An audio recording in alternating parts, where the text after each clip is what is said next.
Puji Tuhan, selamat pagi sahabat Zero to Zero.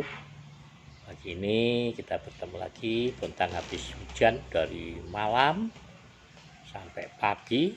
Pas tadi ke pasar, pulangnya hujan lagi. Baru saja berhenti ini. Jadi maaf, ini pas juga mau siaran ini, tahu-tahu juga ada tamu tadi ya. Jadi tunggu tamunya pulang nih, baru saya bisa melanjutkan aktivitas di pagi hari ini. Baik, kita akan membaca di dalam Roma pasal 12 ya. Roma 12 ayat yang ke-11 dan ayat 12. Janganlah hendaknya kerajinanmu kendor, biarlah rohmu menyala-nyala dan layanilah Tuhan. Bersukacitalah dalam pengharapan, sabarlah dalam kesesakan, dan bertekunlah dalam doa. Puji Tuhan, ada orang-orang yang mengkhawatirkan bahwa dengan ditiadakannya jam-jam ibadah, ada banyak orang yang kemudian membenarkan atau menyatakan bahwa ibadah di rumah itu sama nilainya dengan ibadah di gereja ya. Dan pernyataan seperti ini katanya ya dikhawatirkan bisa membuat orang-orang menjadi malas untuk beribadah di gereja setelah kita bisa beribadah kembali.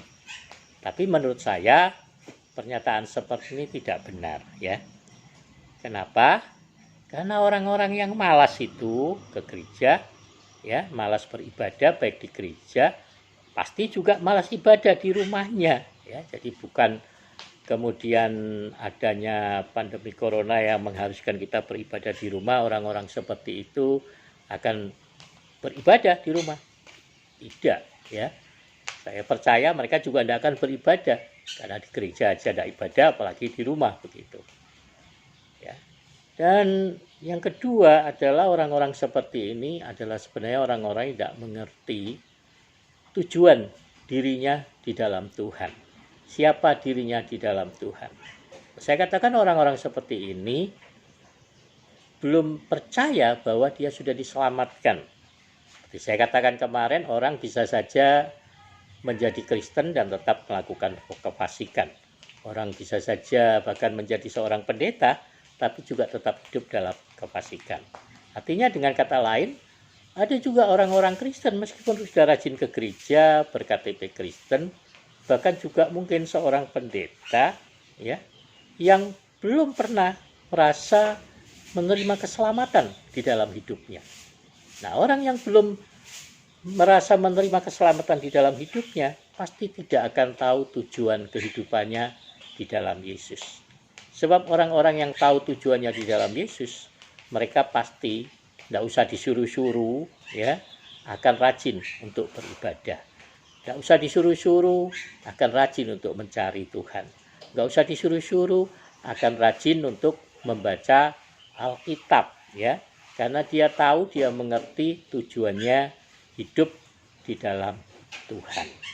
Jadi kalau kita tidak punya semangat untuk beribadah ya, jangan salahkan pandemi coronanya, tetapi koreksilah hati diri saudara sendiri. Apakah saudara percaya bahwa Yesus ada di dalam hidup kita, di dalam hidup saudara ya. Saya membagi Zero to Zero ini saudara, baik waktu masih berupa artikel ataupun video saat ini, lebih kepada 1.000 orang setiap harinya. Tetapi saya tahu waktu dengan artikel itu yang membaca mungkin sekitar 30-40% saja. Waktu saya buat dalam bentuk video ini juga, saya lihat yang menanggapi itu lebih dari 50 orang itu. Dalam arti menanggapi itu dengan terima kasih Om, kami diberkati Om, dan dengan perkataan pernyataan yang senada seperti itu. Tapi saya lihat di YouTube-nya itu, penontonnya itu kemarin itu hanya 17 orang saudara. Yang biasanya 40 lebih, 50 itu kemarin cuman 17 orang. Padahal yang menanggapi lebih dari 50 orang. Jadi kenapa? Ya, mungkin satu nggak punya data ya. Kemungkinan kedua itu, nah ini yang saya lihat paling besar mungkin saudara, sungkan sama saya ya. Jadi tetap memberikan jawaban, tanggapan, komentar, tapi tidak menonton videonya sendiri saudara. Nah, tapi ya buat saya nggak masalah, itu kembali kepada saudara pribadi masing-masing. Ya, banyak ayat-ayat firman Tuhan yang dibagi kepada kita dari grup-grup manapun, di Facebook, di WA, banyak teman yang sharing video-video ya, firman Tuhan dan lain-lain. Tapi itu kembali kepada kita, apakah kita mau membaca, menontonnya, apalagi menerapkannya di dalam hidup kita masing-masing ya.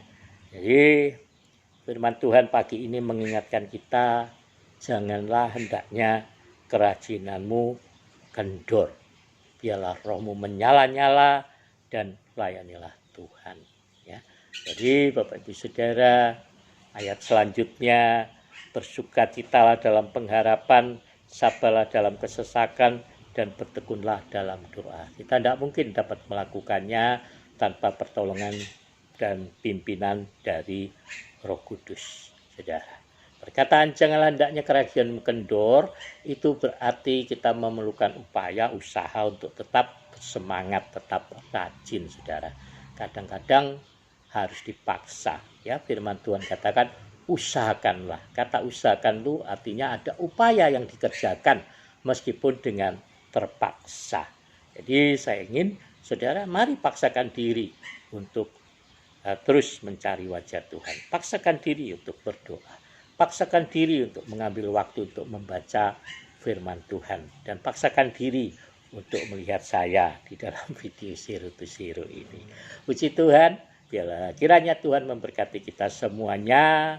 Salam sejahtera, salam sehat, stay at home, jaga jarak, cuci tangan, jaga kesehatan masing-masing. Kita siapkan hidup kita untuk mempermuliakan Tuhan. Tuhan Yesus memberkati kita semuanya. Amin.